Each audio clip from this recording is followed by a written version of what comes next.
देवभूमि क्षत्रिय संगठन की स्वर्ण आयोग के गठन और अन्य मांग को लेकर आज प्रदेश सचिवालय में सामाजिक न्याय एवं अधिकारिता मंत्री धनीराम शांडिल के साथ बैठक हुई। बैठक में स्वर्ण आयोग के गठन व अंतर्जातीय विवाह प्रोत्साहन योजना को बंद करने की मांग संगठन ने सरकार के समक्ष रखी। जैसे कि 24 तारीख को शिमला सचिवालय के बाहर देवभूमि क्षत्रिय संगठन के माध्यम से आंदोलन किया गया था और उस समय पर हमारे जगत सिंह नेगी जी के साथ मुलाकात हुई थी, बात हुई थी।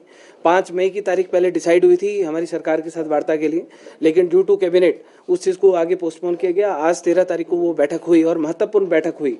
इसमें कई विभागों के जो मुख्य अधिकारीगण हैं वो इसमें शामिल रहे और जो हमारे शांडिल जी हैं, मंत्री जी हैं, वो विशेष रूप से इसमें उपस्थित। और स्वर्ण आयोग की मांग, जहां हमने उस समय पर भी अपनी 2 मांगे मुख्य रूप से रखी थी कि पहला स्वर्ण आयोग, बहुत पुरानी लंबित मांग है और जिस चीज़ को लेकर हम लोग लगातार लड़ते आए हैं, और दूसरा अंतर्जातीय विवाह प्रोत्साहन राशि योजना।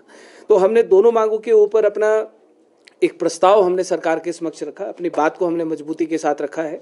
जहां पर अंतर्जातीय विवाह प्रोत्साहन राशि वाली योजना है उसमें हमने सरकार के सामने अपना पक्ष रखा है कि इस योजना को बदला जाए और बदलकर इस योजना को कि गरीब परिवार की बेटी को ये धनराशि दी जाए 2 लाख रुपए, कि कोई गरीब परिवार है जिसके पास पैसे नहीं है अपनी बेटी की शादी करने के लिए, उस परिवार को ये पैसा ट्रांसफर किया जाए ताकि वो इज्जत के साथ अपनी बेटी के लिए बेटी की शादी कर पाए। क्योंकि ये जो प्रोत्साहन राशि है, तो हमने क्लियर शब्दों में हमने मंत्री जी को भी और अधिकारियों को कहा कि ये प्रोत्साहन राशि नहीं है, एक फिरौती है बेटी के ऊपर। बेटी किसी भी जाति की हो, किसी भी धर्म की हो, किसी भी बेटी के ऊपर प्रोत्साहन राशि नहीं दी जानी चाहिए। जो इंटरकास्ट मैरिज करेगा वो पैसों के लिए शादी नहीं करेगा, लेकिन अगर प्रोत्साहन राशि दी जाएगी तो किसी ना किसी क्राइम को बढ़ाने के लिए वो इस शादी की ओर कदम बढ़ाएगा।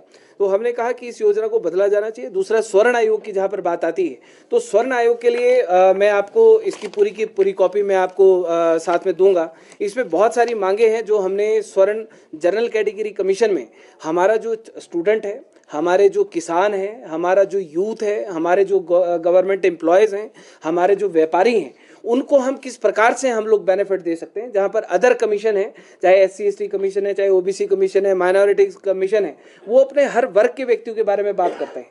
तो हमने इसमें हर वर्ग अपना, चाहे वो यूथ है, कोई भी है, उसके बेनिफिट के लिए हमने जो इसमें डिमांड्स हमने सरकार के समक्ष दी है।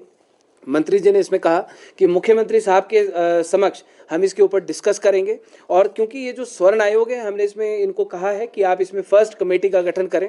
5-7 लोग जो भी उसमें अधिकारीगण होंगे, सरकार के लोग होंगे, और हमारे देवभूमि क्षत्रिय संगठन के सदस्य उस कमेटी में होंगे, जो एक जनरल कैटेगरी कमीशन को लेकर एक ड्राफ्ट तैयार करेंगे। और उस ड्राफ्ट को हम लोग आपस में मिलकर कि अगर हम लोगों को लगता है कि कोई कमी है, ये चीज़ें इसमें ऐड ऑन होनी चाहिए, उसके बारे में हम अपनी बात रख पाएँ। और कमेटी गठन करके, क्योंकि ये जो कमीशन है, ये कमीशन एक्ट के तौर पर बनना है हिमाचल प्रदेश में, और जब ये एक्ट के तौर पर बनेगा तो ये सीधे तौर पर ये इसका बिल पास होगा सदन के भीतर। तो सरकार अब इसमें क्या कदम उठाती है, मंत्री जी ने बड़ा पॉजिटिवली हमको रिस्पॉन्ड किया है और उन्होंने कहा है कि मुख्यमंत्री के साथ 1-2 दिन के भीतर वो डिस्कस करेंगे पूरा, और उसके बाद मुख्यमंत्री साहब के साथ हमारी बैठक होगी। और जिस प्रकार से आज हमने प्रदेश सरकार के समक्ष हमने अपनी बात को बड़ी मजबूती के साथ रखा है, उसी प्रकार से हम मुख्यमंत्री साहब के समक्ष भी अपनी बात को रखेंगे। और हम लोग ये पूरा प्रयास करेंगे कि इसके ऊपर जल्दी से जल्दी कमेटी का गठन हो, और कमेटी का गठन होकर ये सदन के भीतर चर्चा के लिए स्वर्ण आयोग का विषय आए, वो प्रयास आज हमारा है।